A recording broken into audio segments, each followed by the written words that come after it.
Vous vous réveillez chaque matin avec cette sensation, quelque chose de collé dans la gorge, comme si quelqu'un avait versé de la colle dans votre pharynx pendant votre sommeil.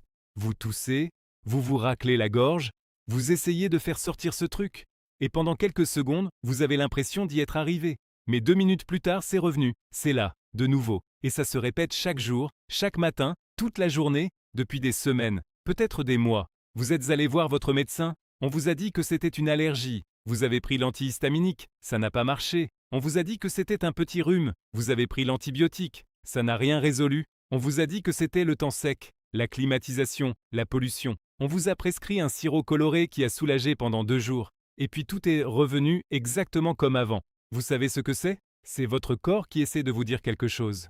Et vous continuez à ne pas comprendre le message parce que personne ne vous a expliqué la vérité. Je suis le docteur Alexandre Moreau, médecin spécialiste en médecine interne à Paris. Et dans les prochaines minutes, je vais vous révéler ce qui se cache vraiment derrière ce mucus qui refuse de partir. Ce n'est pas juste une allergie, ce n'est pas juste le temps. Il existe des causes que la plupart des gens ne soupçonnent jamais, des causes que même certains médecins ne connectent pas avec le symptôme que vous ressentez. Restez avec moi jusqu'à la fin, parce que la dernière cause que je vais vous présenter est probablement celle qui vous concerne en ce moment. Et c'est la plus ignorée de toutes. Avant de parler des causes, j'ai besoin que vous compreniez quelque chose de fondamental. Quelque chose qui va changer votre façon de voir le mucus pour toujours. Le mucus n'est pas votre ennemi, je sais que ça en a l'air, mais ce n'est pas le cas. Réfléchissez à ceci. Votre corps produit chaque jour entre 1 et 2 litres de mucus. 2 litres. Et vous ne sentez rien de tout ça parce que ce système fonctionne en silence, remplissant un rôle essentiel. Ce mucus tapisse toutes vos voies respirables et respiratoires, du nez jusqu'aux poumons. Il fonctionne comme un immense papier collant invisible. Tout ce que vous respirez, la poussière, les virus, les bactéries, les champignons, la pollution, tout reste piégé là avant d'atteindre vos poumons. Pensez au mucus comme au système de filtration d'eau de votre maison. Il fonctionne en permanence. Il capte tout. Il protège. Le problème commence quand ce filtre se bouche. Quand le mucus qui devrait être fluide, transparent et facile à éliminer devient épais, collant, difficile à déplacer. C'est exactement à ce moment-là que vous commencez à ressentir cette gêne constante dans la gorge.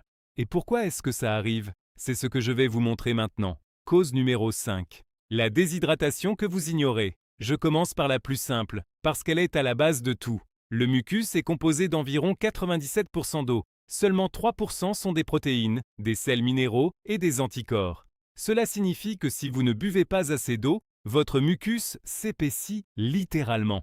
Il devient comme cette gélatine qu'on a laissée trop longtemps au réfrigérateur, dense, collant, difficile à bouger. Et voici le détail qui piège la plupart des gens. Vous pouvez être déshydraté sans ressentir la soif. Surtout après 50 ans, le mécanisme de la soif devient moins efficace. Le corps demande moins d'eau qu'il n'en a besoin. La majorité de mes patients qui arrivent en se plaignant de mucus constant boivent à peine 1 litre d'eau par jour. Ils pensent être bien hydratés parce qu'ils n'ont pas soif. Le calcul est simple. 30 ml d'eau par kilo de poids corporel par jour. Si vous pesez 70 kg, ça fait 2 litres 100 ml. Et ne me dites pas que vous buvez du café parce que la caféine est diurétique. Elle vous fait éliminer plus de liquide que vous n'en avez absorbé. Commencez par ceci. 2 verres d'eau tiède à jeun le matin au réveil, 1 verre avant chaque repas et 1 verre avant de vous coucher. Pas besoin de tout boire d'un coup. Ça peut être par petites gorgées tout au long de la journée. Ce changement seul peut rendre votre mucus plus fluide en 48 heures. Mais attendez, parce que la prochaine cause touche beaucoup plus de monde qu'on ne le croit. Cause numéro 4. La rhinite que vous pensez ne pas avoir.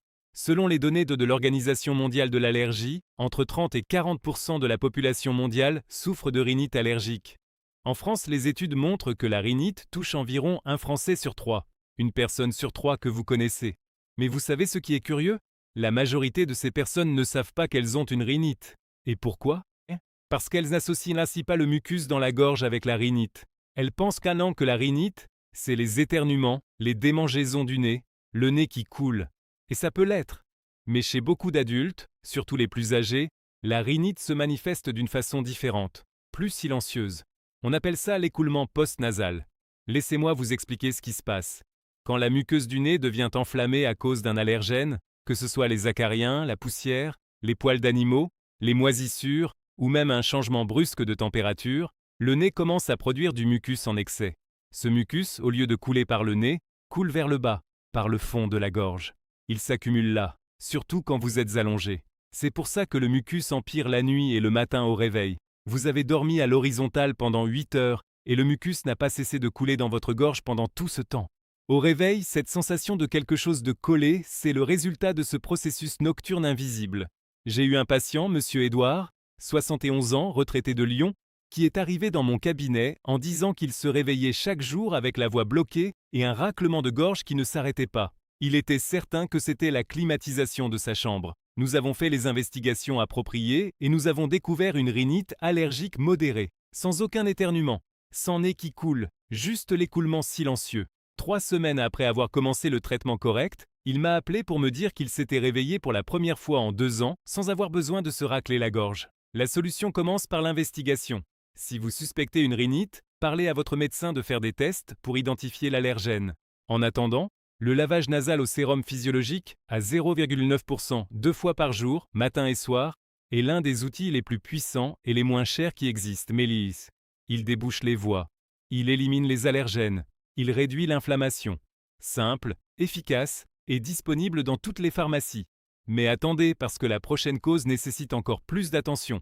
C'est la 3e cause la plus fréquente de mucus persistant et elle touche beaucoup plus de gens qu'on ne l'imagine.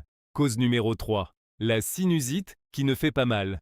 Quand je parle de sinusite, la plupart des gens pensent aux maux de tête, à la pression sur le visage, à la fièvre élevée, à ce malaise qui vous cloue au lit. Et oui, ça c'est la sinusite aiguë. Mais il existe un autre type, la sinusite chronique, et elle est complètement différente. Dans la sinusite chronique, les sinus, ces cavités osseuses autour du nez, restent enflammées de façon persistante pendant des semaines ou des mois, sans nécessairement causer de douleurs intenses. Ce qu'elle cause, c'est un mucus épais qui reste bloqué là-dedans, qui s'écoule petit à petit dans la gorge, et que vous ressentez comme ce mucus têtu qui refuse de partir. La clinique Mayo décrit la sinusite chronique comme l'une des conditions les plus sous-diagnostiquées chez les adultes, justement parce que les symptômes sont moins dramatiques que ceux de la sinusite aiguë. Vous n'êtes pas alité avec de la fièvre, donc vous n'allez pas chez le médecin. Mais vous avez ce mucus depuis 3 mois. Contrairement à la rhinite, la sinusite chronique nécessite souvent une évaluation plus spécifique avec un ORL qui peut demander un scanner des sinus pour visualiser ce qui se passe. Dans certains cas, il y a des polypes, de petites excroissances bénignes sur la muqueuse qui bloquent le drainage. Dans d'autres cas, c'est de l'inflammation pure. L'erreur que je vois fréquemment, c'est la personne qui prend des antibiotiques de son propre chef ou sur prescription d'un service d'urgence qui n'a pas fait d'investigation approfondie. La sinusite chronique est rarement bactérienne. L'antibiotique ne va pas résoudre le problème. Le traitement approprié implique le lavage nasal, un corticostéroïde nasal en spray, et selon les cas, un suivi spécialisé. Mais j'ai besoin que vous restiez, parce que la 2e cause va vous surprendre. C'est quelque chose que personne n'associe au mucus. Et quand j'en parle à mes patients, ils me regardent avec un air de ce n'est pas possible. Cause numéro 2. Les médicaments que vous prenez pour prendre soin de vous. C'est l'une des causes les plus négligées de mucus persistant. Et elle affecte particulièrement ceux qui ont entre 50, 60, 70 ans et qui prennent souvent plusieurs médicaments par jour. Premièrement, les inhibiteurs de l'enzyme de conversion, les IEC. Ce sont des médicaments très utilisés pour contrôler l'hypertension artérielle, comme l'énalapril, le captopril, le lisinopril, le ramipril. Ce sont d'excellents médicaments pour le cœur. Mais ils ont un effet secondaire connu. Chez jusqu'à 15% des personnes qui les utilisent, ils provoquent une toux sèche et persistante qui peut s'accompagner de mucus dans la gorge. Pourquoi ? Parce qu'ils augmentent dans l'organisme une substance appelée bradykinine qui irrite la muqueuse des voies respiratoires. Le plus frustrant, c'est que cette toux et ce mucus peuvent apparaître des mois après que vous avez commencé à prendre le médicament. Vous ne faites pas le lien entre le médicament et le symptôme. Vous allez chez le médecin vous plaindre du mucus, il vous prescrit un antihistaminique. Ça ne résout rien parce que le problème c'était le médicament pour la tension. Ensuite, les anti-inflammatoires non stéroïdiens, comme l'ibuprofène, le diclofénac, le naproxène. Ils sont largement utilisés pour les douleurs articulaires, si fréquentes à partir d'un certain âge. Ces médicaments réduisent la production de substances appelées prostaglandines qui, entre autres fonctions, protègent en mie l'estomac. Moins de protection gastrique signifie plus de risque de reflux. Et le reflux, comme vous allez le comprendre dans un instant, est le plus grand générateur de mucus dans la gorge qui existe. Il y a aussi les décongestionnants nasaux en spray, comme l'oxymétazoline, que beaucoup de gens utilisent de leur propre initiative pendant des semaines. Utilisés pendant plus de 5 à 7 jours, Il provoque ce qu'on appelle la rhinite médicamenteuse, c'est-à-dire que la muqueuse nasale devient dépendante du médicament et produit encore plus de mucus quand on l'arrête. Un cercle vicieux cruel. Si vous prenez l'un de ces médicaments et que vous avez du mucus persistant, n'arrêtez pas de le prendre de votre propre chef, mais parlez-en à votre médecin. Mentionnez le mucus et demandez une révision. Parfois, un simple changement dans la même classe de médicaments résout complètement le problème. Maintenant, nous arrivons à la cause numéro 1, celle qui affecte plus de personnes que toutes les autres, celle que la plupart des médecins ne connectent pas avec le mucus. Écoutez bien. Cause numéro 1. Le reflux silencieux que vous ignorez. Je vais vous poser une question. Avez-vous des brûlures d'estomac? Cette sensation de brûlure dans la poitrine, ce goût acide dans la bouche? Si votre réponse est non, vous pensez probablement que le reflux n'est pas votre problème. Mais c'est exactement là que se trouve le piège.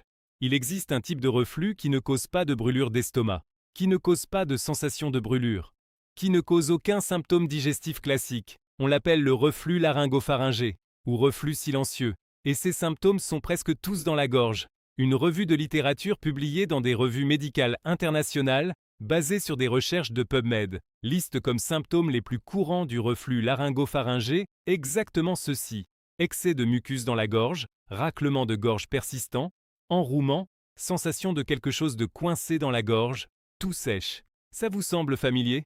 C'est ce que vous ressentez. Voici ce qui se passe à l'intérieur de votre corps. Quand l'acide de l'estomac remonte par l'œsophage et atteint la gorge, il transporte avec lui une enzyme appelée pepsine. Cette enzyme existe normalement pour digérer les protéines dans l'estomac. Sauf que la gorge, contrairement à l'œsophage, n'a aucune protection contre cet acide. Et la pepsine, en touchant la muqueuse de la gorge, commence littéralement à irriter et à enflammer les cellules de cette zone. Que fait votre corps face à cette agression? La même chose qu'il fait quand vous vous mettez le doigt dans l'œil. Il produit plus de sécrétions pour protéger la zone. La gorge commence à fabriquer du mucus en excès comme mécanisme de défense. Plus de mucus collant, plus de raclements de gorge, ce qui irrite encore plus la gorge, ce qui produit encore plus de mucus. Un cycle qui ne s'arrête pas tout seul. Et le plus effrayant, c'est que vous pouvez avoir un reflux silencieux pendant des années sans le savoir, parce que vous n'avez pas de brûlure d'estomac, vous n'avez pas de sensation de brûlure, vous avez juste ce maudit mucus. J'ai reçu une patiente, Madame Martine, 68 ans, professeure à la retraite de Toulouse. Elle est arrivée au cabinet avec un mucus persistant depuis 6 mois. Elle avait été traitée pour une rhinite, pour une sinusite. Elle avait pris 3 cures d'antibiotiques sans amélioration. Quand je lui ai demandé si elle avait du reflux, elle m'a dit « Non docteur, je n'ai jamais eu de brûlure d'estomac de ma vie ». Alors je lui ai posé d'autres questions. Vous vous raclez la gorge plus souvent au réveil? Oui. Vous sentez cette sensation de boule dans la gorge qui ne passe pas? Oui. Votre voix devient différente, plus rauque, surtout tôt le matin? Oui. Vous mangez quelque chose le soir et vous vous couchez tout de suite après? Tous les jours. Reflux silencieux. Nous avons ajusté son alimentation. Nous avons surélevé la tête de son lit. Et en moins d'1 mois, le mucus avait diminué de 80%. Maintenant, comment identifier si c'est votre cas? Je vais vous donner une liste rapide. Si vous répondez oui à 2 questions ou plus, le reflux silencieux est un candidat sérieux. Vous vous raclez la gorge plus fréquemment au réveil le matin? Vous sentez cette sensation de quelque chose de coincé dans la gorge qui ne s'améliore pas quand vous buvez de l'eau? Votre voix devient différente, plus rauque, surtout tôt le matin? Vous mangez et vous vous allongez sur le canapé? Ou vous allez dormir juste après? Vous consommez beaucoup de café, de chocolat, de tomates, d'aliments gras, de plats acides ou épicés. Vous vous réveillez avec un goût amer ou acide dans la bouche, même sans avoir ressenti de brûlure? Si vous avez répondu oui à 2 ou plus, parlez-en à votre médecin. L'investigation peut inclure une laryngoscopie, un examen simple où le médecin visualise directement la gorge et les cordes vocales et détecte les signes d'inflammation causés par l'acide. Avant d'entrer dans les détails de ce qu'il faut faire, j'ai besoin d'un instant avec vous. Si ce contenu a du sens pour vous, si vous reconnaissez votre propre cas ici, aidez-moi avec quelque chose de simple. Mettez un like sur cette vidéo maintenant. Ça permet à YouTube de montrer cette information à plus de personnes qui souffrent du même problème sans en connaître la cause. Et abonnez-vous à la chaîne parce que la semaine prochaine, je vais vous apporter une vidéo spécifique sur les aliments qui alimentent le reflux silencieux sans que vous vous en rendiez compte. Ce sont des choses qui semblent saines, mais qui sabotent à votre gorge. Vous allez être surpris. Maintenant, passons à ce dont vous avez vraiment besoin, ce qu'il faut faire. Pour le reflux silencieux, le premier et le plus important changement est comportemental. Ne mangez pas dans les 3 heures avant de vous coucher. Ça semble simple, mais ça change complètement la dynamique du reflux nocturne. Quand vous êtes allongé avec l'estomac plein, l'acide n'a nulle part où aller, sauf vers le haut. Deuxième changement. Surélevez la tête de votre lit de 10 à 15 cm. Pas avec un oreiller parce qu'un oreiller supplémentaire ne fait que tordre votre cou. Utilisez des cales sous les pieds du lit du côté de la tête. Ou achetez un oreiller compensé, ceux en forme de rampe.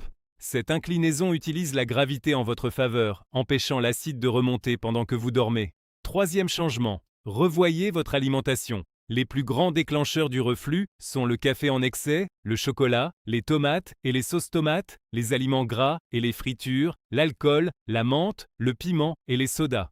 Je ne vous dis pas de renoncer à tout pour toujours. Je vous dis de faire une expérience de 2 semaines sans ces aliments et d'observer ce qui arrive à votre mucus. Pour la rhinite et l'écoulement post-nasal, le lavage nasal au sérum physiologique est l'outil le plus puissant et le plus sous-estimé qui existe. Achetez un flacon de 100 ml de sérum physiologique à 0,9% en pharmacie. Le type avec un embout à jet est encore mieux. Appliquez dans chaque narine 2 fois par jour, matin et soir. Ce lavage élimine les allergènes, hydrate la muqueuse et réduit l'inflammation. Pour la sinusite chronique, le sérum aide mais peut ne pas suffire. Parlez à votre médecin de l'utilisation d'un spray nasal de corticostéroïdes qui réduit l'inflammation de la muqueuse de façon plus efficace. C'est un médicament sûr pour l'usage nasal. Il ne passe pas dans la circulation sanguine en quantité significative et il fait une énorme différence dans la majorité des cas. Pour ceux qui suspectent un effet des médicaments, la conversation avec votre médecin est irremplaçable. Ne changez pas votre médication de votre propre chef, mais apportez cette information à votre consultation. Dites à votre médecin que vous avez un mucus persistant et que vous voulez évaluer si l'un des médicaments que vous prenez pourrait y contribuer. Et pour tous les cas, sans exception, l'hydratation. 2 litres de liquide par jour au minimum. Commencez par les 2 verres d'eau tiède au réveil. Le mucus hydraté est un mucus fluide. Et le mucus fluide s'élimine tout seul. Maintenant, je dois vous dire quand le mucus cesse d'être un simple désagrément et devient un signal d'alarme sérieux. Consultez en urgence si le mucus contient du sang, même si c'est juste un filet rosé. Du sang dans les expectorations ne doit jamais être ignoré. Si le mucus s'accompagne de fièvre supérieure à 38 degrés pendant plus de 2 jours, ça peut indiquer une infection bactérienne qui nécessite un traitement spécifique. Si le mucus est de couleur marron foncé ou verdâtre avec une odeur forte, ça peut signaler une infection plus profonde. Si vous perdez du poids sans explication, en même temps que ce mucus persistant, ou si vous ressentez un essoufflement qui n'existait pas avant. Et indépendamment de ces signaux d'alarme, si vous appliquez tous les changements que j'ai présentés ici, et que le mucus persiste plus de 2 semaines sans aucune amélioration, consultez un médecin. Vous pourriez avoir besoin d'une investigation plus approfondie, avec des examens d'imagerie, ou une endoscopie pour identifier ce qui se passe. Laissez-moi vous donner un résumé pratique pour commencer dès aujourd'hui. À partir d'aujourd'hui, buvez 2 verres d'eau tiède au réveil, avant toute autre chose. À partir d'aujourd'hui, ne mangez pas dans les 3 heures avant de vous coucher. À partir d'aujourd'hui, surélevez la tête de votre lit avec une cale ou utilisez un oreiller compensé. À partir d'aujourd'hui, faites le lavage nasal au sérum physiologique le soir avant de dormir. À partir d'aujourd'hui, quand vous sentez l'envie de vous racler la gorge, au lieu de gratter, prenez une gorgée d'eau et avalez lentement. Le raclement de gorge, aussi soulageant qu'il soit sur le moment, irrite encore plus la muqueuse et augmente la production de mucus. Et commencez à observer. En 72 heures de changement constant, vous allez déjà percevoir une différence. Partagez cette vidéo avec quelqu'un que vous aimez et qui souffre de ce problème. Ça peut être votre mère, votre père, votre conjoint, un ami qui se racle la gorge en permanence et qui a accepté ça comme faisant partie de sa vie. Cette information peut changer le quotidien de cette personne d'une façon qu'elle n'imagine pas. Dans la prochaine vidéo, je vais vous montrer les 5 aliments qui semblent sains, mais qui alimentent secrètement le reflux silencieux et sabotent votre gorge sans que vous vous en rendiez compte. C'est un contenu qui va vous surprendre. Abonnez-vous à la chaîne et activez la cloche pour ne pas manquer. Le mucus persistant n'est pas une fatalité, c'est un signal. Et maintenant, vous avez les outils pour comprendre et agir. Prenez soin de votre gorge. Elle travaille pour vous tous les jours, sans s'arrêter, sans se plaindre. Rendez-lui ce service. Je suis le docteur Alexandre Moreau et on se retrouve très bientôt.